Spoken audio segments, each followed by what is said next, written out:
I will go ahead with public comment, okay? All right, who would like to speak? Okay, in order. So you raise your hand, go ahead.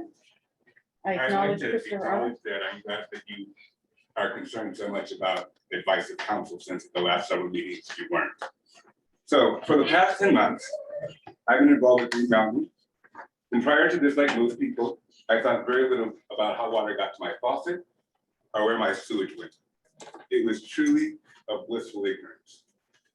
Last October, I was asked by Adrian to review some bylaws, some proposed changes. And I read them, they were crazy.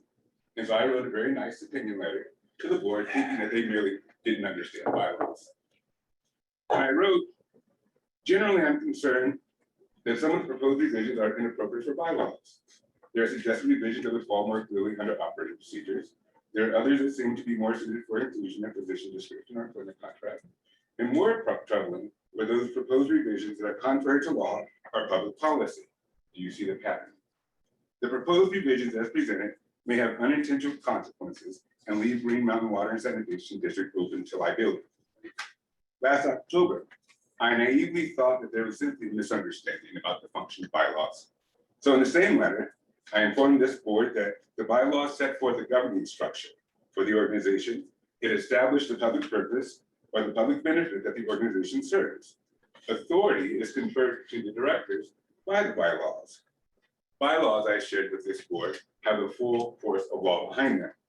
And as you recall, I also pointed out under director qualifications and terms that each director shall sign an oath of office and acknowledge that at the expense of the district, a surety coverage is maintained by the district to cover judiciary malfeasance. To be clear, malfeasance is criminal action. I stated that errors and omissions and other types of policies exist to cover good faith mistakes. Malfeasance and criminality cannot be insured. Again, at that time, I believed that this language was added simply because you didn't know better. But then I came across the language to remove an officer. At any meeting that is placed on the agenda, they wanted any of the majority of the directors to be able to remove an officer. And at that same meeting, they could then vote to replace that officer, thereby enshrining a coup d'etat in the organizing documents against public policy and against the law.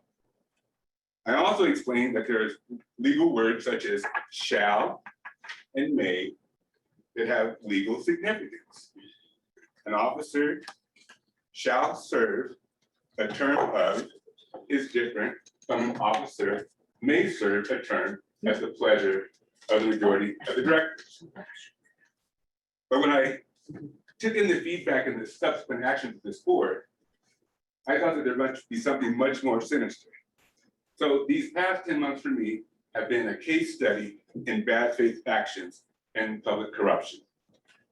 How many meetings have you all had in the last 10 months? According to my count, it's 30. You've had 30 meetings since October 2020. And what has become more evident is that directors Baker, Plotkin, and Morgan are more interested in ridding this district of those with whom they disagree. It's also clear that they have no qualms about using district resources for their own purposes. I ask this question rhetorically because I bet you don't know the answer. How much have we paid for these 30 meetings, just in legal fees? How much has it cost the electors of the district for staff overtime and other incidental costs? And how much would we would get this if we had regular treasury reports, but in 10 months and 30 meetings, I've not heard one financial report from the treasurer, except for she thinks that gross domestic product has something to do with this district. So the effort first to strip Director Hannigan of her officer role and remove her through the bylaws, that was kind of screwy. And for months and months and months, we had this round and round and roundabout argument. And finally in January, they said to hell with it and they scrapped it. But without skipping a beat, they then turned their attention to council tenants. And this is when the cascade of weekly meetings began. And I encourage you, if you have the time out of the Constitution, to go back and listen to those meetings. It's probably about 100 hours in all, but it'll tell you everything that you need to know. And then there is I'm not gonna read this whole thing, but then there was the shady RFP process where Scott Gessler swore to God that he had no idea where this letter came from. It just fell like manna from heaven. Are you saying Lied. You're saying I lied? You say at a meeting, you lied. You're saying I lied? Just a minute, let him finish. No, wait a Let him minute. You are finish. saying I Let lied. him Sir, finish. I Let am him saying finish. that you lied. You are full of crap. Well, And thank we you for will your have a opinion. discussion about that, because So I'm going to anyway- get public comment. As Maxine Waters said, I'm just taking my time back. That's a So great anyway, example. a Quora request revealed the email conversations. I know that you lied because I read the emails. Which email is that? I'm not talking to you, but See, later. you don't have the guts to say it in public. First of That's all, why. First of all, You don't have know the me. guts. Say it. You are just some Say blow-hard asshole Say who calls it. people cockroaches. You have nothing to say to me. Say it. I encourage you to be Say quiet. the email if you're going to accuse me. Just a Say it. minute, just a You know minute, what? stop. I don't know who you are to these people, but you are We don't know nothing who to me. you are. You got 3 different names. If you're going Hey, to just a call me minute, out, hey, hey, You know give what? us the email. You know Stop. what? I'm sorry. This is what you guys do. You obfuscate, Us guys? you deny. I'm talking about us guys. I'm not talking about you unless you want to include yourself in us guys. Okay, keep going, Chris. Prefer. Thank you. Are you done? Are you done? Are you No, going I'm to, not. are That's you what gonna I give want. out the email, or are you gonna be a cockroach and be afraid of the First of truth all, and the light? this isn't the 7th grade. You're And the if one who you, called me a liar. so You're the I one who Acts used like curse it's I just words. want to go on Right. record by saying the council that you're attempting to hire is the one who calls people that disagree with him cockroaches. No, The no, one I who cannot called him a control cockroach. himself I and called comport him a himself. cockroach This is the because he person wanted to that you keep things want in to secret. handle your litigation. This is out of control. Yeah, And but the 5 minutes is up. first of all, no, Yeah, no. we have 5 minutes of public 5 comment. minutes. Is there public- You're like right next to me. Take your time, take your 5 minutes. So may I finish my statement? Yes, sir. Thank you, Director Baker.